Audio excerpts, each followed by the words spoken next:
하나님께서는 성경을 통해 무엇을 말씀하시는 것일까? 성경 본문의 핵심으로 바로 들어갑니다. 인간은 하나님을 외면하고 타락한 본성대로 살아갑니다. 바울은 타락한 본성을 따라 한 일을 육체의 욕심이라고 표현합니다. 그러한 육체의 욕심을 율법으로 통제할 수가 없습니다. 그게 가능했다면 그리스도께서 십자가를 지실 필요가 없었습니다. 한편 율법을 지켜 의를 성취하려 노력해본 사람은 자신에게 그런 능력이 없음을 깨닫게 됩니다. 하나님께서는 자신의 무능함을 인정한 신앙인에게 하나님의 영을 보내주십니다. 이 사건을 우리가 거듭남이라고 부릅니다. 거듭남 사람 안에 계신 하나님의 영을 성령이라고 하고요. 성령은 우리 삶에서 발생하는 육체의 욕심이 죄임을 가르쳐 줍니다. 그러한 성령의 지도를 따르는 사람에게 하나님 나라에 합당한 의가 구현됩니다. 바울은 성령을 따른 의가 무엇인지 이해를 돕기 위해 구체적인 항목을 나열해 주었는데요.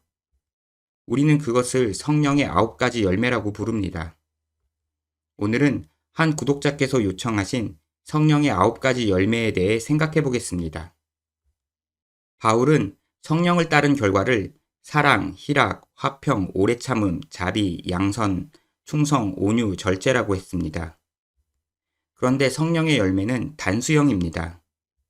그래서 어떤 열매는 열렸는데 어떤 열매는 열리지 않는 개념이 아닙니다. 성령으로 결실하면 모두 구현됩니다. 이제 각 항목을 하나씩 살펴보겠습니다. 첫 번째, 사랑입니다. 제가 굳이 설명하지 않아도 우리는 사랑이 무엇인지 알고 있습니다.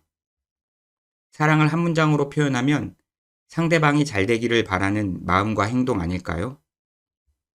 예수님께서는 율법의 핵심이 하나님을 사랑하고 이웃을 사랑하는 것이라고 가르쳐 주셨습니다. 바울은 그 사랑이 사랑하라는 율법 항목을 넘어 성령께서 주시는 은사임을 깨달았습니다. 그래서 그리스도 안에는 사랑으로 일하는 신앙만이 있을 뿐이라고 했습니다. 이처럼 성령에 의해 생성된 사랑이 신앙의 근본입니다. 그래서 사랑을 첫 번째로 언급했다고 생각합니다. 두 번째, 희락으로 번역된 헬라어는 카라입니다. 카라는 기쁨, 즐거움을 뜻합니다. 기쁨의 가장 근본적인 이유는 우리가 멸망하지 않고 보호를 받았다는 사실을 성령에 의해 알게 되었기 때문입니다. 그래서 제자들은 성령과 기쁨의 충만을 같이 경험했습니다. 조금 유치한 예이지만 어떤 학생이 고3 초반에 원하던 명문대 합격이 결정되었습니다. 그럼 남은 고3 과정은 즐겁게 공부하여 졸업만 하면 됩니다. 모의고사에서 몇 점 떨어졌다고 슬퍼하면 이상하겠지요. 그런 기쁨이 구원받고 성령의 인도를 받는 성도들에게 있기에 성령의 열매라고 한 것입니다. 세 번째, 화평으로 번역된 헬라어는 에이레네입니다. 에이레네는 다양한 의미로 사용되는데요. 넓은 의미로 혼란의 반대인 정상적인 상태를 의미하기도 하지만 일반적으로는 전쟁이 없는 평화로운 상태를 가리킵니다.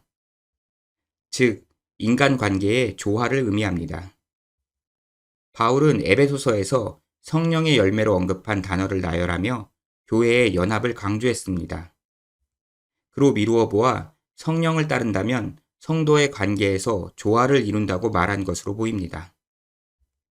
네 번째, 오래 참음으로 번역된 헬라어는 마크로디미아입니다. 오래 참음은 인내와 동의어로 취급받는 경우가 많습니다. 개역개정 성경은 대개 휘포모네를 인내로 번역했습니다.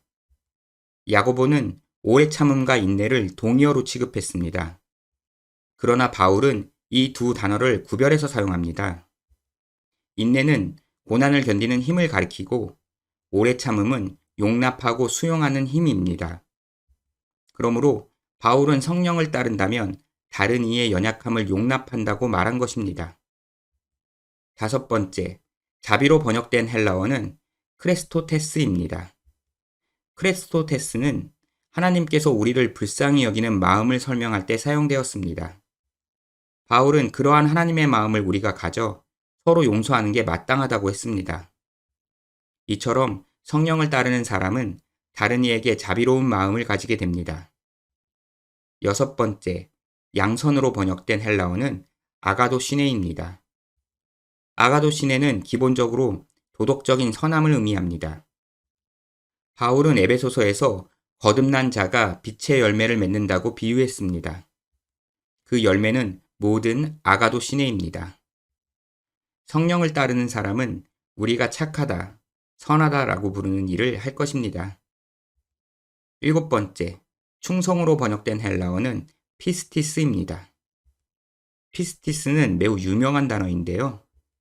왜냐하면 믿음으로 번역되는 단어이기 때문입니다. 그런데 고대어는 현대인이 구별한 개념보다 포괄적인 의미를 지닌 경우가 많습니다. 그래서 고대인들은 신뢰, 믿음직함에서 더 나아가 충성이라는 개념을 구분하지 않고 피스티스로 이해했습니다. 개역개정 성경의 충성은 모두 피스티스를 번역한 결과입니다. 오늘날 존재나 사실의 여부를 받아들이는 확신이라는 믿음의 개념과는 사뭇 다릅니다. 성경에서 말하는 피스티스는 관념적인 확신에 머무르지 않고 실천적인 충성과 분리할 수 없습니다. 바울은 성령으로 인해 우리가 그리스도를 주군으로 충성스럽게 섬긴다고 말한 것입니다. 여덟 번째, 온유입니다. 온유는 일반적으로 다툼과 반대 개념인 온화하고 부드러운 성품을 가리킵니다. 예수님께서는 하나님의 기업을 상속받기 위해 온유함이 필요하다고 말씀하셨는데요. 그 의미는 야고보가 하나님의 말씀을 받아들이는 태도를 온유라고 한 것과 같은 맥락으로 보입니다. 한편 바울은 성령의 9가지 열매와 이어지는 다음 문맥에서 범죄한 자들을 대하는 온유를 말했습니다. 그러면서 동시에 하나님의 말씀을 받아들이는 태도도 언급했습니다. 이처럼 온유는 일반적으로 다른 이를 대하는 부드러운 마음을 가리키지만 하나님의 말씀을 수용하는 태도로 확장하여 사용하기도 합니다.